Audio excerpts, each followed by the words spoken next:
Well, welcome to Forgotten Liberty Radio, the voice of liberty in the Central Valley. I'm Matthew, technical producer of the show, joined here, as always, by Aaron and John. How are you gents doing tonight? Doing great, thank you. John's good. We're recording remote again. Also, Pat is out this week. She's off partying somewhere, so, best wishes to you, Pat, as you're on the road. Before we get started, let's talk about our sponsorship opportunities. The show doesn't run for free. We would love your help in running the show. We need it. We would love to get in touch with you about our sponsorship opportunities. Email us at sponsors@forgottenlibertyradio.com or via our website, forgottenlibertyradio.com. And also give us a call, 209-214-8099. That's 209-214-8099. Alrighty, well, Aaron, you did some research on this topic, and kick it off. Tell us what we're talking about tonight. Well, I was hoping to talk about the constitutional implications of the impeachment process and what it involves, and hopefully dispel some myths and make some fact out of fiction or whatever else needs to be done. Okay, awesome. Well, that's from one side of the aisle. The other side of the aisle is the Gavin Newsom recall, right? Yeah, I hadn't heard too much about that, to be honest with you. So okay, more or less the impeachment of the president is what I've been looking on. Okay, cool. Well, give us a rundown. I mean, a lot has happened over the last week. We've heard a lot of different things. Why in the world are they looking at impeaching the president again? Well, supposedly, even on the release of the transcript of the phone call that wait, is it a transcript or is it hearsay evidence?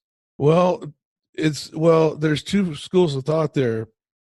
There were numerous people on the same phone call. What is it? Okay, but what is it? What is a transcript though? It's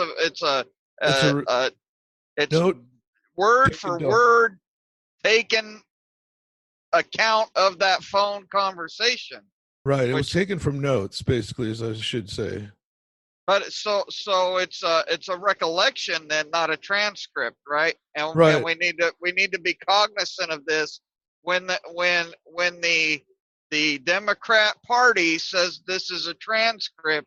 Even the man that they bring in to testify says later in his article that this is not a transcript after he called it a transcript, right?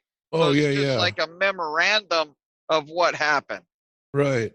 Though some of the parties involved that have released the document, at least the White House, the ones who are involved do concur that it is an accurate document. Well, and you have the official White House document that was released. Right? Yeah, that's the one I'm talking about. The president and the Secretary of State Pompeo agree that it was that it's an accurate rendering of that conversation. It's the Democrats. A rendering or a summary, but what we need to understand is when senators or House members use the term transcript, they are deliberately confusing the public. Oh, you're right. Okay, I see what you're saying. Because it's not technically a transcript. It's a memorandum or memorialization of the conversation. Right. Right. Yep, you're right. So before we even get into impeachment, we need to know, what does the president do? Because the big issues, they want to impeach him based on a conversation he had, President of the United States to President of the Ukraine. Okay, number one, regardless of the subject matter, he and the President of the Ukraine are equals having a conversation. So now, is every conversation between a senator and a senator suspect as collusion? Or suspect as a violation of the law? Because basically that's what we're being told. We need to impeach him because he had a conversation with the Ukrainian president, right? Right. Gotcha. Okay, and who is the president of the United States if he's not a representative of the 50 states when it comes to discussing things with a foreign leader. Right. Right? So it's his job, number one, to have a conversation. Mm-hmm. And he asks in that conversation for the Ukrainian president to put their law enforcement people in touch with Attorney General Barr, who is our top law enforcement person. Right. So basically, they're asking for a gathering of the minds of the law enforcement communities, okay? And what everybody's upset about is what they want to what the presidents want the attorney generals to speak on, which is Joe Biden's collusion or interference to either benefit his son or protect his son. So the very things that we're accusing Donald Trump of doing, Joe Biden may have actually done, right? Right, because there was a quid pro quo. I'm sorry, go ahead. Right. But if you're as Donald Trump, you know, William Barr's boss, gonna talk to the Ukrainian law enforcement's boss, who's the president of the Ukraine, and ask that these two men get together for this investigation into some impropriety or possible violation of both countries' laws, well, then we're going to impeach you, because how dare you look at anybody in our party, right? Yep. So that's pretty much what's going on. But Trump's doing exactly what we've hired him to do. Yeah, exactly. Yeah, well, going back to your comment about it not being in a verbatim transcript, it literally says on the first page, a memorandum of a telephone conversation is not a verbatim transcript of a discussion. Text in this document records the notes and recollections of situation room duty officers and NSC policy staff, etc., etc. A number of factors can affect the accuracy of the record, including poor telecommunications connections and variations in accent and or interpretation. Right? So right there, it says this is hearsay and it's not admissible in a trial situation, right? Right. And that's another thing is basically what you've got is a secondhand story from a third-hand source, because you've got this secondhand source who got this news of the supposed the quote unquote transcript from someone else. So it's even a secondhand story at that. Yeah, I don't see it going anywhere. The House of Representatives has been, you know, pandering to their very, very small minority of their party as far as this impeach Trump deal goes. They've been doing it the whole time. Yeah. Bottom line is we still have a Republican majority in the Senate. Whether I agree with the things that they come up with, at no point in time are they going to, you know, remove the president from office, even if articles of impeachment are drawn, even if they're warranted. You know, we're playing one side versus the other, and unfortunately, the people in the states are not being even taken into consideration. The rules aren't even being taken into consideration. And we all suffer because of it. Yeah. But yeah, you've got basically other politicians on the left making everybody assume the fact that it's going to be an impeachment would make for a removal, and that's not true. And that's one of the things I was hoping to dispel, as far as, you know, misnomers that a lot of people have. Well, William Jefferson Clinton was in fact impeached. Yes, he was. But when it went to the Senate, they decided not to remove him from office. They decided not to find him guilty of the articles of impeachment. Right. So once again, a back and forth game, party line game, right? Oh yeah, that's true. Good point. Right, but what's the thing here? 20 some years later, You know, Uh-huh. eight of Bush, 8 of Obama, two of Trump. So we're 20 years past, some 21, 22 years past when all this went down with Bill Clinton because he had some fellatio and lied about certain things under oath. They Right. actually did impeach the man, but he was not removed from office. Okay? Exactly. They we've impeached other people as well, but not removed them from office. Right. There have been Supreme Court justices in the early days of this nation impeached that were not removed from office. There, well, look at Richard Nixon. The man resigned, right? Yep. Why? Because they were going to impeach him and they were going to remove him from office. Yep.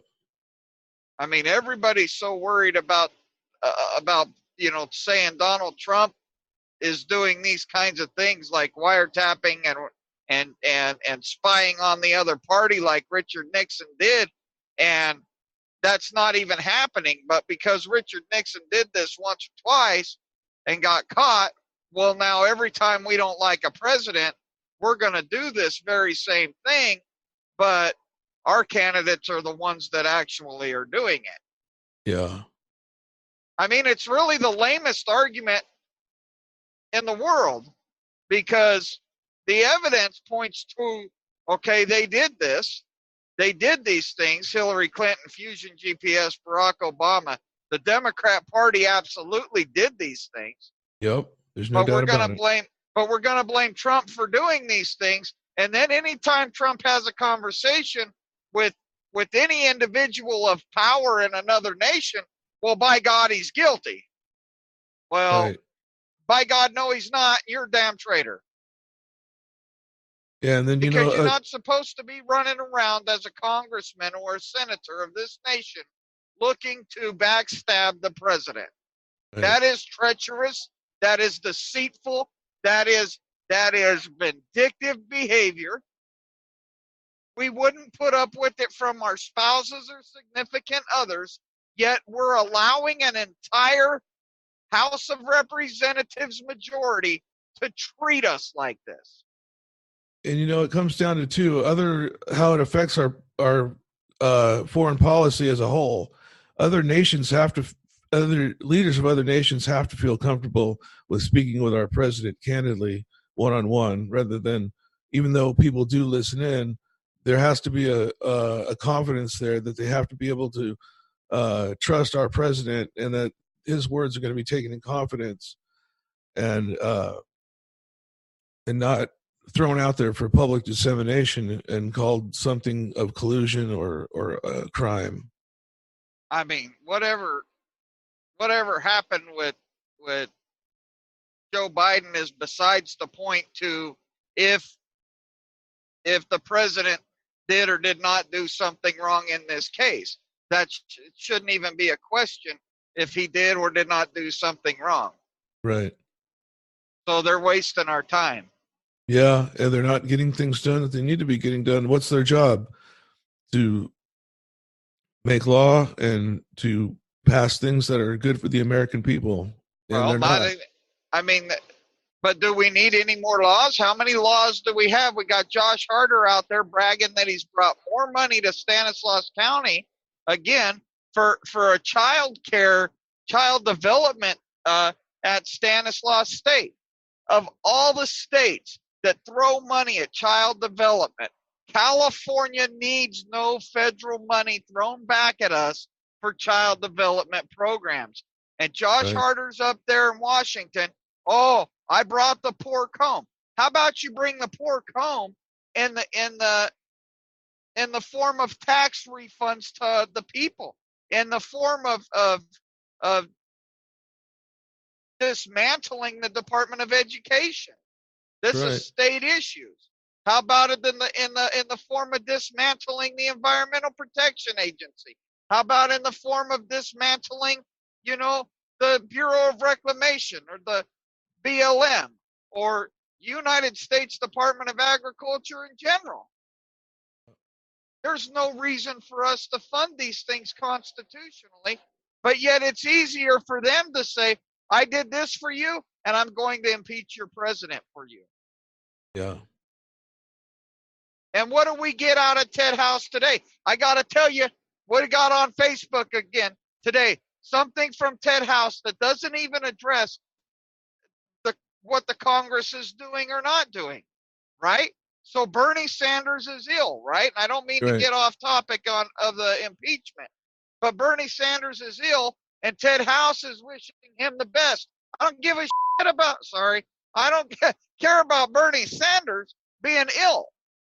That has no effect on California District 10. How many times over and over I've said I want to hear Ted address these things that Josh Harder's all over Facebook with, like this pork spending that he's bringing for Stan State, like the pork that he brought back for the Volt Institute in Modesto. How about talk about these things, how our tax liability as individuals could be lower if we had a constitutional representative.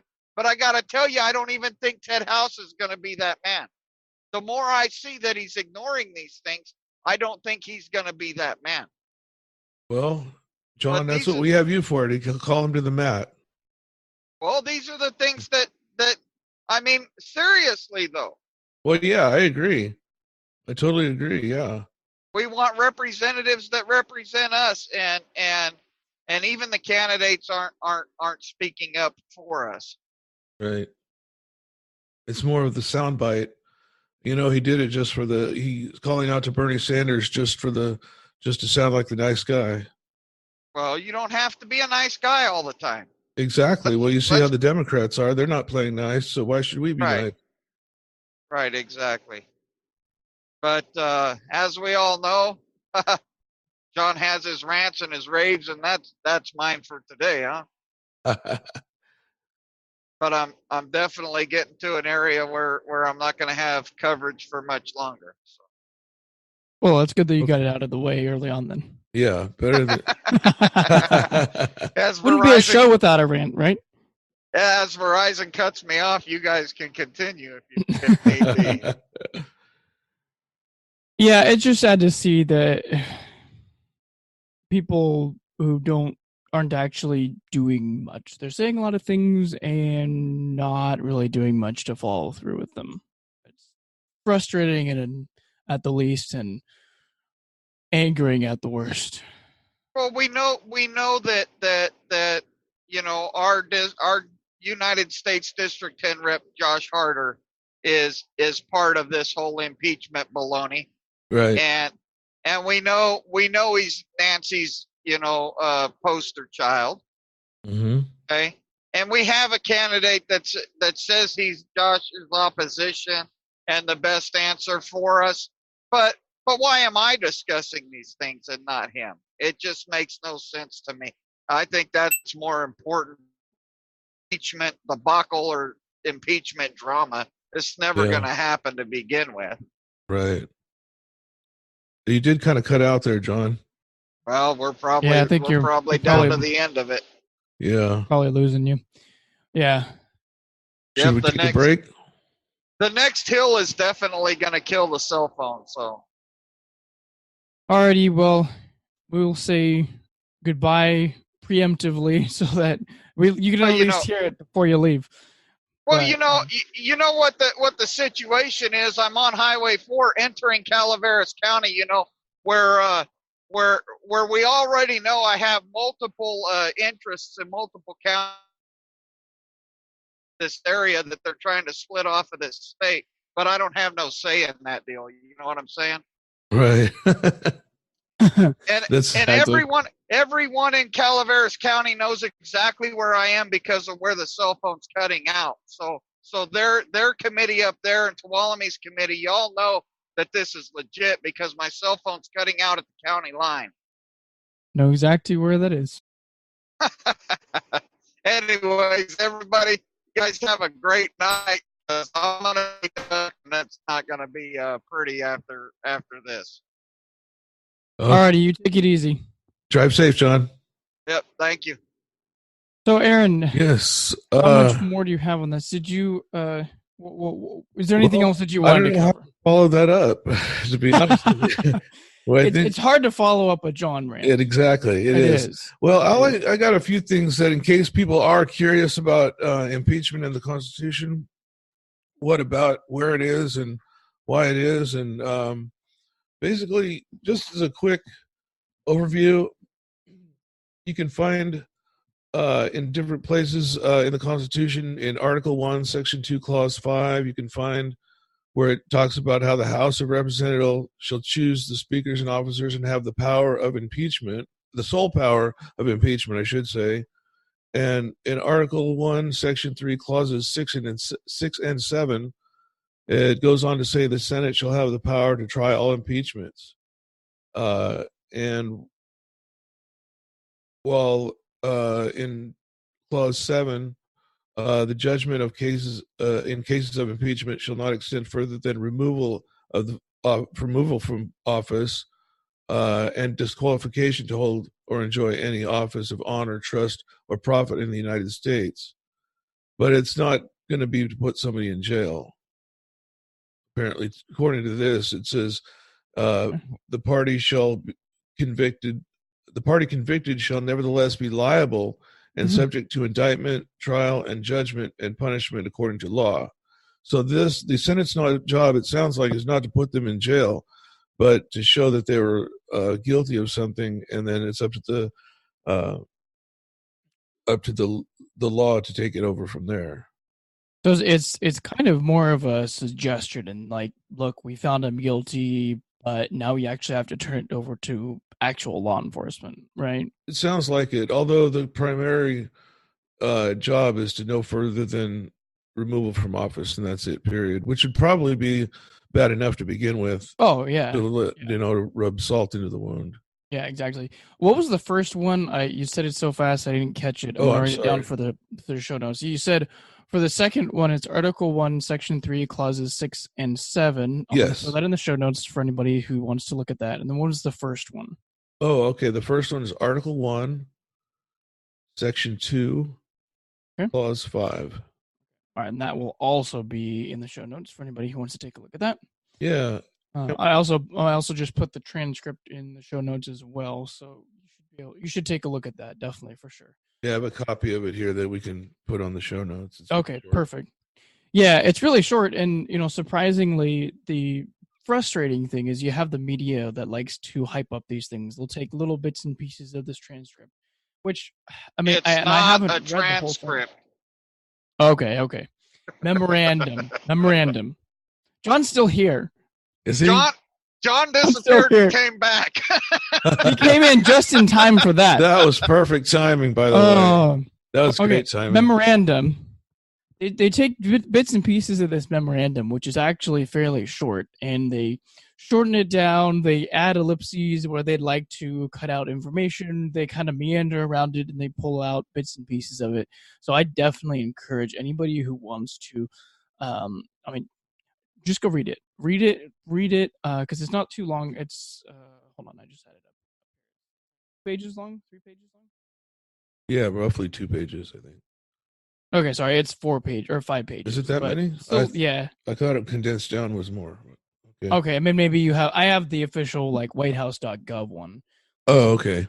So maybe you have a condensed down shorter version. one, yeah. The first page is only 2 paragraphs of the actual conversation. So, yeah, definitely take a look at that, particularly as you're reading it in light of what the media is saying about it, because it may not always be 100% true. Maybe 90% true with a 10% little twist at the end of, I didn't really see that in the memorandum. I want the transcript again. I want John to come back from the dead. I know. Be careful what you say. So, anyhow.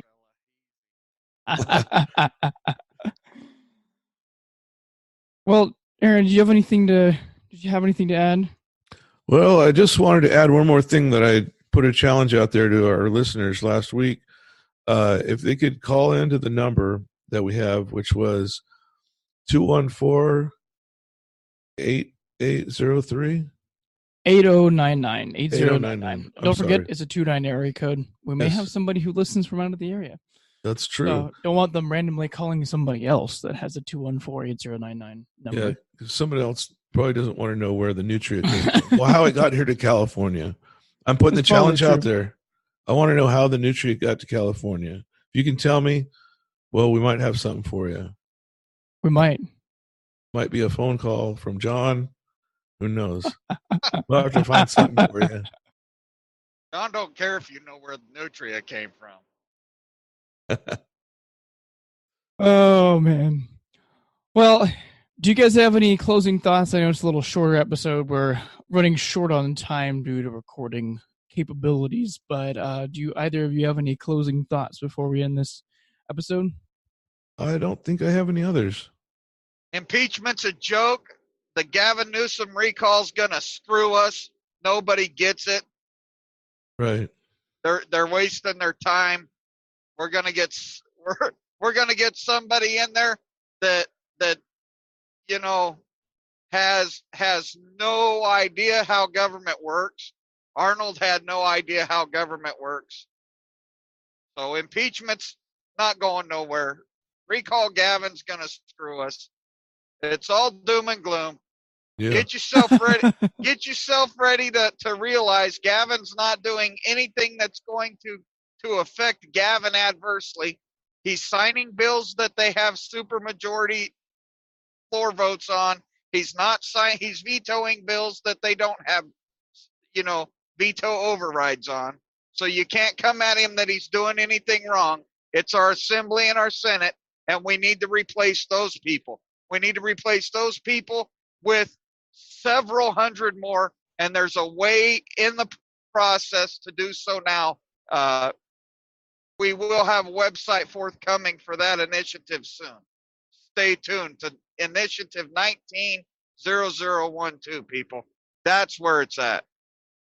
I'll throw that link in the show note description again. Definitely take a look at it. Get in touch with us if you have any questions, want to be involved. Read it, understand it. Go listen to our back catalog.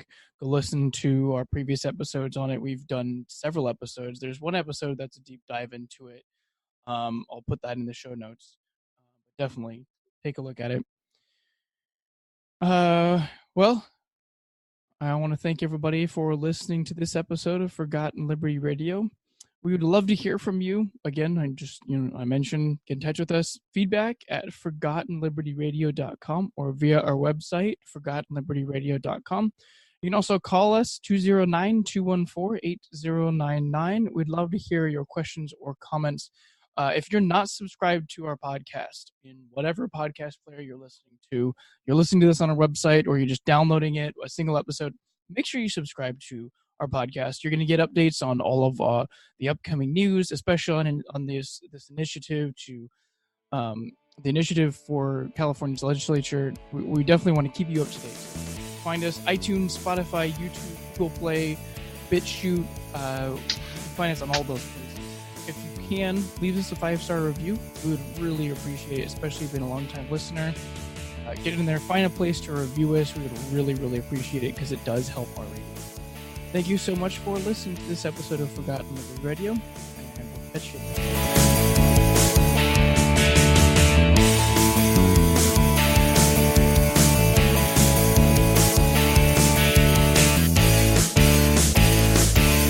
Forgotten Liberty Radio is a production of Forgotten Liberty Media.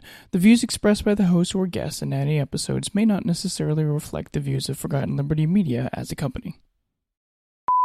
Alrighty, well, welcome to Jefferson Liberty Radio. This is not Jefferson Liberty Radio. You already screwed up. I already screwed up. I'm going to have to get used to that name change. I've had a year and a half of that name, and it's going to take me a little bit to change that.